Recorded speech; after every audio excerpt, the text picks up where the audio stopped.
আমার পেছনে যে মসজিদটা দেখতে পাচ্ছেন এটা বাংলাদেশের সবথেকে বেশি গম্বুজওয়ালা মসজিদ। ৫৭ তলা ভবনের সমান উঁচু এই মসজিদটি পৃথিবীর সবথেকে বড় মিনারওয়ালা মসজিদ। টাঙ্গাইলের এই মসজিদটি এখন বাংলাদেশের গর্ব, যা পৃথিবীর সবথেকে বেশি গম্বুজওয়ালা মসজিদের মধ্যে অন্যতম। এই মসজিদটি টাঙ্গাইলের গোপালপুরে অবস্থিত।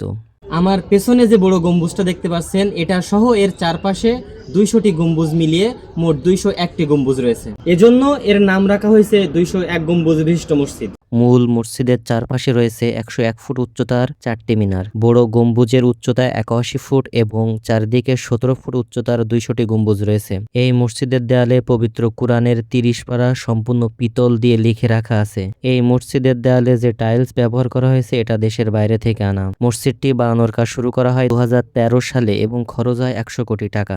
এখানে একসাথে ৩,০০০ লোক নামাজ আদায় করতে পারে। আপনি যদি টাঙ্গাইলে আসেন তাহলে এই মসজিদটি অবশ্যই ঘুরে দেখবেন, কারণ এটি শুধু একটি মসজিদ নয়, এটি বাংলাদেশের গর্ব, স্থাপত্যের এক জীবন্ত গল্প।